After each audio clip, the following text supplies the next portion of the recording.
அனைவருக்கும் வணக்கம். இன்னைக்கு நம்ம இந்த வீடியோவில் இன்னைக்கு பல பேருக்கு குளிர்காலங்களில் அடிக்கடி வரக்கூடிய அந்த மூச்சிறைப்பு பிரச்சனையை பற்றி நம்ம பார்க்க போகிறோம். பொதுவாக இந்த மூச்சு பிரச்சனைகளில் ஆஸ்துமான்னு சொல்லக்கூடிய இந்த மூச்சு இறைப்பு நோய் அதிகமாக குளிர்காலங்களில் தான் பல பேரை தாக்கும். இப்போ இந்த குளிர்காலங்கள் மற்றும் அடுத்து அதை ஒட்டி பனிக்காலங்களும் நம்மளுக்கு வரும் பொழுது அதில் ஆஸ்துமா போன்ற பிரச்சனைகள் நம்மளுக்கு வரக்கூடிய வாய்ப்புகள் ரொம்ப ரொம்ப அதிகம். சில இடங்களில் மழை அதிகமாக பெய்யக்கூடிய சில பகுதிகளில் வாழ்பவர்களுக்கு, மலை பிரதேசங்களில் கொடைக்கானல், ஊட்டி போன்ற குளிரான மலை பிரதேசங்களில் உள்ளவர்களுக்கும் இந்த மாதிரியான பிரச்சனைகள் வரக்கூடிய வாய்ப்புகள் இருக்கு. இன்னைக்கு எல்லாருக்குமே தெரிஞ்ச ஒரு சின்ன அறிகுறி அப்படின்னீங்கன்னா வீசிங் சொன்னோம்னாலே நமக்கு மூச்சிறைப்பு இருக்குன்றதை நம்ம எல்லாருக்குமே ஈஸியாக சொல்லிடுவோம். அது ஆஸ்துமான்றதும் நம்ம பார்த்தீங்கன்னா பல பேருக்கு இது தெரிந்த ஒரு மூச்சு பிரச்சனை தான் இது. ரைட். ஸோ இந்த ஆஸ்துமான்னு சொல்லக்கூடிய இந்த மூச்சு பிரச்சனை பொதுவாக ஆண்களை விட பெண்களுக்கு அதிகமாக வரக்கூடிய வாய்ப்புகள் இருக்கு. அடுத்து இந்த காற்று மாசு அதிகமாக இருக்கக்கூடிய அந்த என்விரான்மெண்ட்டில் வேலை பார்க்கக்கூடிய பல பேருக்கு இந்த அலர்ஜிக் ப்ராப்ளம் ஏற்பட்டு அதன் மூலமாகவும் ஆஸ்துமா வரக்கூடிய வாய்ப்புகள் இருக்கும். அடுத்ததான் புகைப்பிடிப்பவர்களுக்கு இந்த ஆஸ்துமா வரக்கூடிய வாய்ப்புகள் மிக மிக அதிகம். அடுத்ததான் நாம் வேலை செய்யக்கூடிய இடங்கள். இன்னைக்கு பரவலாக நிறைய இடத்துல எல்லா ஊர்களிலையுமே காட்டன் இண்டஸ்ட்ரீஸ் நிறையா இருக்கும். நிறைய கன்ஸ்ட்ரக்ஷன்ஸ் நடந்துகிட்டு இருக்க சில ஊர்கள் இருக்கும்.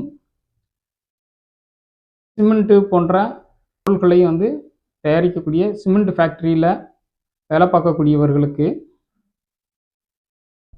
அதுக்கப்புறம் பொதுவாக புகை நிறைந்த சில பகுதிகளில் வேலை பார்க்குறவங்களுக்கு, இன்னும் நிறையா தொழிற்சாலைகளில் பார்த்தோம் அப்படின்னீங்கன்னா காற்றில் 0.5 மைக்ரான் சைஸ்க்கும் குறைவாக இருக்கக்கூடிய அந்த தூசு நிறைந்த தொழிற்சாலைகள், இந்த மாதிரி பல இடங்களில் வேலை செய்யக்கூடியவர்களுக்கு இந்த ஆஸ்துமா வரக்கூடிய வாய்ப்புகள் அதிகம். இதெல்லாம் முழுக்க முழுக்க காற்றில் இருக்கக்கூடிய மாசுபாட்டின் காரணமாக நமக்கு வரக்கூடிய வாய்ப்புகள் ரொம்ப அதிகமாக இருக்கு. சிறு வயதில் பெருசாக இதை கவனிக்காமல் இருக்கிறது, வருட கணக்கில் இந்த மாதிரி இடங்களில் நம்ம வேலை செய்யும் பொழுது இருக்கும் பொழுது அந்த அலர்ஜிக் ரியாக்ஷன் நடந்துக்கிட்டே இருக்கும்.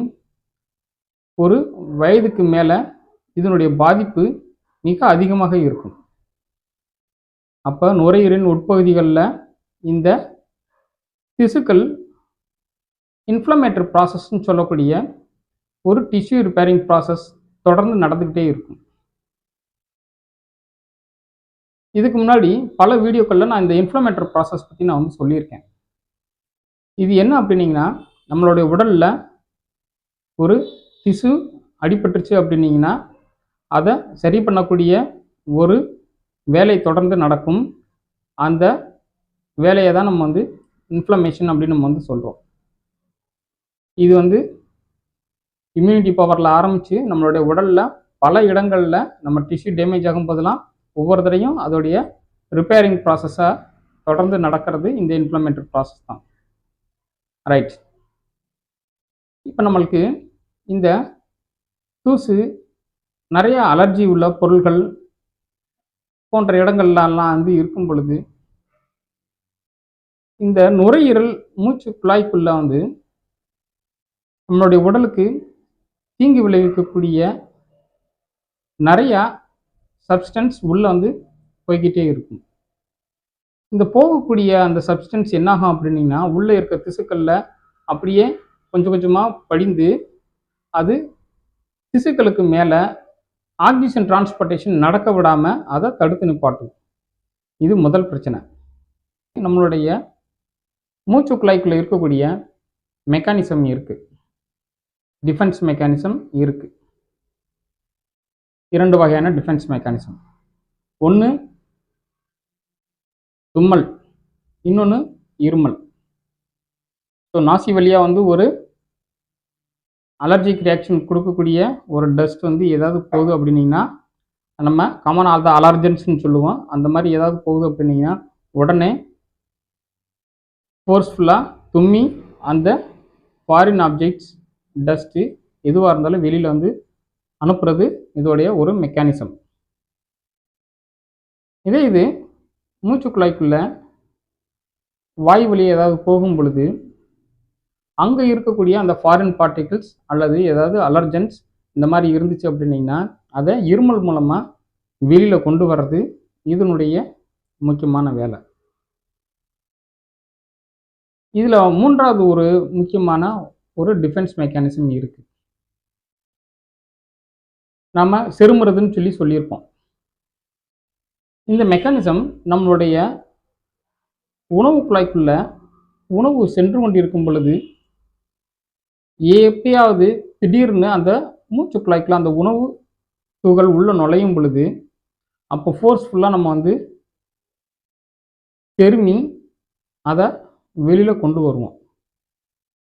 இது ஒரு ப்ராசஸ். இந்த மாதிரி இருமல், தும்மல், செருமல் இந்த மாதிரி பல வகையான டிஃபென்ஸ் மெக்கானிசம் நம்மளுடைய மூச்சு குழாய்க்குள்ள நடக்குது.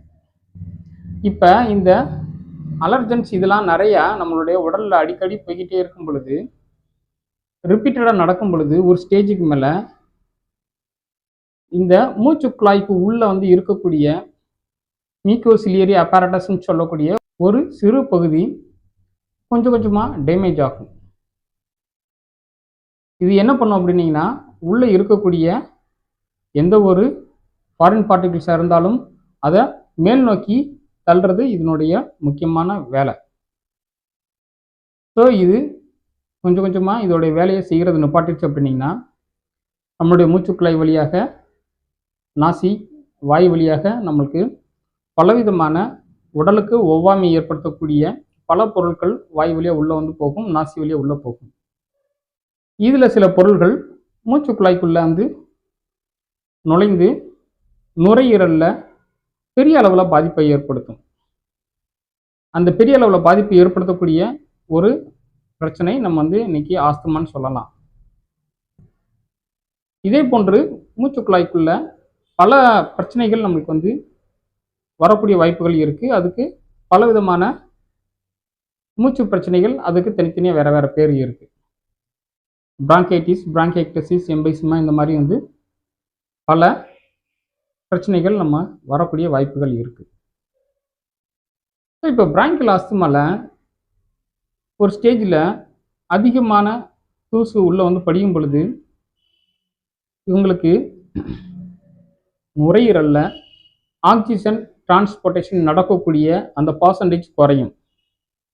அடுத்ததான் இந்த நுரையீரல் திசுக்களுக்கு உள்ள இந்த அலர்ஜன்ஸ், டஸ்ட் இந்த மாதிரி ஏதாவது போய் அது டெபாசிட் ஆகும் பொழுது அதை வெளியில் தள்ளுறதுக்காக நுரையீரலின் உட்பகுதிக்குள்ள அந்த சுவரில்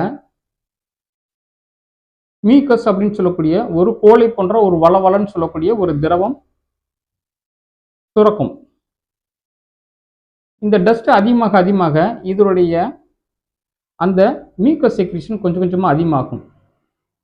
இதனால தான் இவர்களுக்கு நைட்டு தூங்கி எழுந்திரிச்சிட்டு காலையில் வந்து பார்த்தோம் அப்படின்னீங்கன்னா ஒரு இருமல் வந்து வரும். இருமல் வரும்போது அதோடு சேர்ந்து கொஞ்சம் எச்சில், அதோடு சேர்ந்து சளி, அந்த கோழை போன்ற திரவம் எல்லாம் வந்து வெளியில் வந்து வரும். இது ஆரம்ப நிலையில் தான் இந்த மாதிரி வந்து இருக்கும். ஸோ இந்த மியூக்கஸ் செக்ரீஷன் அதிகமாக இருக்கும். அடுத்ததா இந்த ஆக்சிஜன் டிரான்ஸ்போர்ட்டேஷன் பர்சன்டேஜ் ரொம்ப கம்மியாக நடக்கிறதுனால இவங்களுக்கு உடலுக்கு தேவையான அந்த ஆக்சிஜனுடைய அளவு எப்பயும் கொஞ்சம் குறைவாக வந்து இருக்கும். அப்போ நம்மளுடைய உடல் அதை சரி பண்ணுறதுக்காக என்ன செய்யும் அப்படின்னீங்கன்னா, ப்ரீத்திங்கை கொஞ்சம் வந்து வேகப்படுத்தும். நம்மளுடைய ரெஸ்பிரேட்டரி ரேட்ஸ் கூடும். சாதாரணமாக ஒருத்தருக்கு ரெஸ்பிரேட்டரி ரேட் வந்து பார்த்தீங்கன்னா 16 முதல் 20 வரைக்கும் இருக்கலாம். இது இந்த ஆஸ்துமா பாதிக்கப்பட்டவர்களுக்கு கொஞ்சம் ப்ரீத்திங் வந்து ரொம்ப வேகமாக வந்து பண்ணுவாங்க. அப்போ ஷார்ட் ப்ரீத் வந்து அதிகமாக வந்து இருக்கும் அப்படின்னு மூச்சு வாங்குவாங்க. ஸோ அந்த மாதிரி இவங்க அந்த ப்ரீத்னஸ் வந்து ரொம்ப ஷார்ட்டாக வந்து இருக்கிறதுனால நம்ம சாதாரணமாக வந்து ரிலாக்ஸாக மூச்சை உள்ளே இழுக்கும் பொழுது அதில் இருக்கக்கூடிய காற்றின் அளவு, அதில் இருக்கக்கூடிய ஆக்சிஜன் அளவு எல்லாமே வந்து கொஞ்சம் மாறுபடுவதற்கு நிறைய வாய்ப்புகள் இருக்குது. அதை விட இன்ஸ்பயர் பண்ணும்போது அந்த உள்ளே இழுக்கக்கூடிய காற்றினுடைய அளவு குறைவதற்கும் நிறைய வாய்ப்புகள் இருக்குது. ஸோ இதனால் இவங்களுக்கு மறுபடியும் மூச்சிறைப்பு போன்ற பிரச்சனைகள் ஏற்படக்கூடிய வாய்ப்புகள் மிக மிக அதிகமாக இருக்கும். இதுதான் இந்த ஆஸ்துமா நோயில் ஏற்படக்கூடிய முக்கியமான பிரச்சனை. சரி, இப்போ இந்த மூச்சு பிரச்சனை, மூச்சிறைப்பு வந்து வந்தால் நம்ம இன்னைக்கு பலவிதமான மருத்துவங்கள் நம்ம வந்து எடுத்துகிட்டு இருக்கோம். நீங்கள் பல பேர் இன்ஹேலர் போன்ற வந்து ஒரு சின்ன பஃப் வச்சு வாயில் வந்து அப்பப்போ வந்து அடிச்சுக்குவாங்க, ப்ரீத்திங் ப்ராப்ளம் வந்து ஏதாவது வரும் பொழுது. அப்படி அந்த இதெல்லாம் பயன்படுத்திக்கிட்டு நம்ம வந்து நம்மளுடைய வாழ்க்கையை ஓட்டலாமே அப்படின்னு நம்ம நிறைய பேர் நினைக்கலாம். ஆனால் இதை நம்ம வந்து எத்தனை நாளைக்கு இந்த மாதிரி நம்ம வந்து ஃபாலோ பண்ண முடியும், எத்தனை நாளைக்கு இந்த மருந்துகளை நாம் தொடர்ந்து எடுத்துக்க முடியும் அப்படின்றதுல பல சிக்கல்கள் இருக்குது. ஏன்னா எல்லா மருந்தையும் நம்ம வந்து தொடர்ந்து எடுத்துக்கிறதுக்குள்ள பல பிரச்சனைகள், அதனுடைய பக்க விளைவுகளும் நிறையா வந்து இருக்கும். அப்போ இந்த பிராங்கியல் ஆஸ்துமா போன்ற பிரச்சனைகள் ஏற்படும் பொழுது அதை ஆரம்ப நிலையிலேயே தடுத்து நிப்பாட்டுறது நம்மளுக்கு ஒரு முக்கியமான விஷயம். அப்போ நம்மளுக்கு என்னென்ன காரணங்கள்லாம் நம்மளுக்கு வந்து இருக்குது அப்படின்றது நமக்கு தெரியும். இன்னைக்கு பல வீடுகளில் எல்பிஜி வந்ததுனால இன்னைக்கு சமையல் பண்ணும் பொழுது புகை பெரிதாக இருக்கிறதுக்கு வாய்ப்பு இல்லை. இதுவே ஒரு நேரத்துக்கு முன்னாடி இருக்கக்கூடிய பல வீடுகளில் விறகு அடுப்பு, அதில் வரக்கூடிய நிறைய புகை போன்ற பிரச்சனைகள் இந்த பெண்களுக்கு ஆஸ்துமா வரக்கூடிய ஒரு முக்கியமான காரணியாக இருந்துச்சு. அடுத்தது இவர்களுக்கு தைராய்டு போன்ற பிரச்சனைகள் இருந்தாலும், அது முக்கியமாக ஹைப்பர் தைராய்டிசம் இருப்பவர்களுக்கு ஒபிசிட்டி அதிகமாக வந்து ஏற்படும். ஒபிசிட்டி ஏற்படும் பொழுது அவங்களுடைய உடம்புக்கு தேவையான ஆக்சிஜன் டிரான்ஸ்போர்ட்டேஷன் வந்து இருக்கணும். அதே நேரத்தில் இவங்களுக்கு வந்து வேறு ஏதாவது காம்ப்ளிகேஷன் சேர்ந்து இருந்துச்சுன்னா இவங்களுக்கு வந்து ஆஸ்துமா வரக்கூடிய வாய்ப்புகள் ரொம்ப ரொம்ப அதிகம். மற்ற காரணங்கள் எல்லாம் இந்த ஸ்மோக்கிங், நம்ம வேலை பார்க்கக்கூடிய இடங்கள், என்விரான்மெண்ட்டில் இருக்கக்கூடிய வந்து பொல்யூஷன் எல்லாமே சேர்த்து தான்.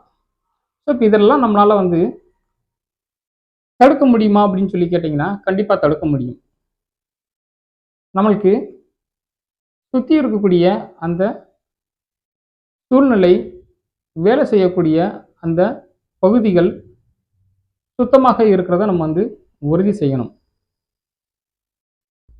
அப்படி ஒருவேளை நம்ம வந்து பார்க்கக்கூடிய வேலைகளில் இந்த காற்று மாசுபாடு அப்படி தான் இருக்கும் அப்படின்னு தெரிஞ்சால் வேலை பார்ப்பவர்களுக்கு அதற்குன்னு தனியாக முன்னெச்சரிக்கையாக இருக்கக்கூடிய நிறைய உபகரணங்கள் இருக்குது. காற்றை சுத்திகரிக்கக்கூடிய நிறையா எக்யூப்மெண்ட்ஸ் இன்னைக்கு இருக்குது. நாம் அதுக்குன்னு தனியாக மாஸ்க் வந்து இருக்குது. நம்மளுடைய ஸ்கின்ல, ட்ரெஸ்லலாம் வந்து இந்த காட்டன் டஸ்ட் போன்ற தூசுகள் வந்து வராமல் இருக்கிறதுக்கு பலவிதமான உபகரணங்கள் இருக்குது. ஸோ அந்த மாதிரி நம்ம வந்து பயன்படுத்திட்டோம் அப்படின்னீங்கன்னா இந்த மூச்சுக்குழாய்க்குள்ளே ஏற்படக்கூடிய மூச்சு பிரச்சனைகளை நம்மளால் தடுக்க முடியும். அடுத்ததான் இதற்கு மருத்துவங்கள் அப்படின்றது எவ்வளவோ இருந்தாலும் இவர்களுக்கு சிகிச்சை அப்படின்றது ஒரு நீண்ட கால தொடர் சிகிச்சையாக தான் வந்து இருக்கும். இதற்கு வந்து ஒரு நிரந்தரமான தீர்வு இருக்கா அப்படின்னு சொல்லி கேட்டோம்னா கிடையாது. ஆரம்ப நிலையில் வெறும் காஃப் மட்டும் இருக்கக்கூடிய அல்லது பிரீத்திங் ப்ராப்ளம் இருக்கக்கூடிய சில அறிகுறிகள் கொஞ்சம் கொஞ்சமாக அதிகமாகும்.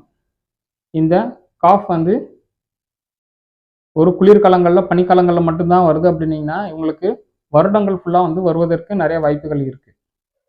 அதோட இவங்க அன்றாடம் செய்யக்கூடிய வேலைகளில் நிறைய பாதிப்புகளை ஏற்படுத்தும். தொடர்ந்து யார்ட்டையாவது வந்து பேசும் பொழுது குறிப்பிட்ட சில இடைவெளியிலேயே இவங்களுக்கு மூச்சு வாங்கக்கூடிய பிரச்சனைகள் ஏற்படும். அப்போ நம்மளுக்கு இந்த மூச்சு பிரச்சனையை மறுபடியும் சரி பண்ணக்கூடிய வாய்ப்புகள் இருக்கா அப்படின்னு சொல்லி கேட்டீங்கன்னா இருக்கு. அதுவும் இந்த நுரையீரலில் இருக்கக்கூடிய திசுக்கள் பாதிப்பு அடைஞ்சதுக்கு அப்புறமும் இதில் இருக்கக்கூடிய சளியை ரிமூவ் பண்ணுறதுக்கு உள்ளே இருக்க திசுக்களை மறுபடியும் செயல்பட வைக்கணும் அப்படின்னீங்கன்னா மூச்சு பயிற்சி தான் நம்ம வந்து பண்ணணும். இயன்முறை மருத்துவத்தில் அதற்கு தேவையான அனைத்து மூச்சு பயிற்சிகளும் இருக்கு. எந்த பொசிஷனில் இருந்தால் நம்மளுக்கு பிரீத்திங் ஈஸியாக வந்து இருக்கும்.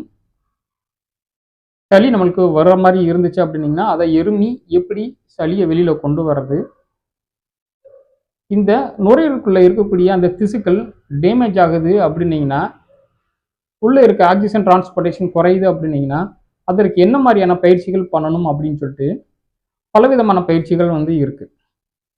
அதோட நுரையீரலுக்கு வெளிப்புறங்களில் இருக்கக்கூடிய இந்த மார்புக்கூடு பகுதியில் இருக்கக்கூடிய தசைகள் வீக்காக ஆரம்பிச்சிச்சுனாலும் அதற்கும் நிறைய பயிற்சிகள் இருக்கு. ஸோ இந்த மாதிரி இந்த பிராங்கியல் ஆஸ்துமா பாதிக்கப்பட்டதுக்கு அப்புறமும் நம்மளுடைய பாதிப்பு ரொம்ப அதிகமாகாமல் இருக்கிறதுக்கும் நம்மளுடைய பிரீத்திங் ப்ராப்ளத்தை கண்ட்ரோல் பண்ணுறதுக்கும் நம்மளுடைய அன்றாட வேலைகளை செய்யும் பொழுது ஏற்படக்கூடிய சின்ன சின்ன தடைகளை சரி பண்ணுவதற்கும் நிறைய பயிற்சிகள் இருக்கு. இந்த பயிற்சிகளை நீங்கள் தொடர்ந்து செய்யும் பொழுது நீங்கள் பாதிப்பு இருந்தாலும் உங்களால் ஒரு வேலையை தொடர்ந்து செய்ய முடியும். அப்போ நம்மளுக்கு இந்த ஆஸ்துமா பாதிப்பு வரக்கூடிய வாய்ப்பு இருக்கிறவர்களுக்கும் ஏற்கனவே வந்து ஆரம்ப நிலையிலேயே வந்து இருக்கிறவங்களுக்கும் இல்லை மெடிசினை தொடர்ந்து எடுத்துக்கிறவங்களுக்கும் எல்லா நிலையிலையும் வந்து எண்முறை மருத்துவம் நம்மளுக்கு பல விதமான மூச்சு பயிற்சிகள் கொடுத்து நம்ம வந்து சரி பண்ணக்கூடிய வாய்ப்புகள் இருக்கு. இந்த ஆஸ்துமாவை பற்றின தகவல்கள் நமக்கு நல்லா வந்து தெரியணும். இதனுடைய பாதிப்பு எதனால் வருது, இதனுடைய அறிகுறிகள் எப்படி வந்து இருக்கும், பொதுவாக இது ஏன் குளிர்காலங்களில் அதிகமாக வருது, இந்த மாதிரியான சில தகவல்கள் நம்மளுக்கு நல்லா தெரிஞ்சிருக்கணும். இதை தெரிஞ்சிருந்தா இதனுடைய பாதிப்பு அதிகமாக நம்ம வந்து பார்த்துக்க முடியும். இதனுடைய பாதிப்பு வருவதற்குரிய காரணங்கள், இது நுரையீரலை எப்படியெல்லாம் வந்து பாதிக்குது, இது பாதிப்படையும் பொழுது இந்த திசுக்களுக்கு என்னென்ன மாதிரியான பிரச்சனைகள்லாம் ஏற்படுது, இது நம்மளுடைய அன்றாட வேலைகளில் எப்படி ஒரு பாதிப்பை ஏற்படுத்தும், இதை அறிகுறிகளை வைத்து எப்படி நம்ம வந்து இது ஆஸ்துமா அப்படின்றத நம்ம வந்து கண்டறிய முடியும், இதற்கு என்ன வகையான மருத்துவங்கள்லாம் இருக்குது, அலோபதி, சித்தா, ஆயுர்வேதா இந்த மாதிரி போன்ற பல மருத்துவங்கள் வந்து இருக்குது. எல்லாத்துலேயும் நம்மளுக்கு வந்து மருத்துவங்கள் வந்து நம்ம வந்து பார்க்கலாம். அதோட இயன்முறை மருத்துவத்திலையும் என்ன மாதிரியான மூச்சு பயிற்சிகள் இருக்குது, பிரீத்திங் எக்ஸசைஸ் என்னென்ன வந்து பண்ணலாம், பிரீத்திங் கண்ட்ரோல் டெக்னிக்னு வந்து இருக்குது, அது எப்படி நம்மளுடைய மூச்சை நம்மளுடைய கட்டுப்பாட்டுக்குள்ளே வந்து வைத்திருக்க முடியும். நம்மளுடைய அன்றாட வேலைகளை செய்யும் பொழுது ஏற்படக்கூடிய சின்ன சின்ன பிரச்சனைகள்லாம் எப்படி சரி பண்ணலாம், இந்த மாதிரியான பல விஷயங்களை நம்ம வந்து கண்டிப்பாக தெரிஞ்சுக்கிறணும். இதை தெரிஞ்சுக்கிட்டோம் அப்படின்னீங்கனாலே இந்த பிராங்கியல் ஆஸ்துமா பிரச்சனையை நாம் வரவிடாமல் தடுக்க முடியும். இதோட பிரச்சனை பெரிதாகமாக வந்து பார்த்துக்க முடியும். முக்கியமாக நம்மளுடைய அன்றாட வேலைகளை எந்த ஒரு பாதிப்பும் இல்லாமல் இயல்பாக செய்ய முடியும். இந்த மாதிரியான சில விஷயங்களை இனி அடுத்து வரக்கூடிய வீடியோவில் நம்ம வந்து பார்க்கலாம். இந்த வீடியோ தொடர்ந்து பார்த்ததுக்கு மிக்க நன்றி. மீண்டும் அடுத்த ஒரு வீடியோவில் உங்களை சந்திக்கிறேன். தேங்க்யூ ஃபார் வாட்சிங் வீடியோ. Thank you very much.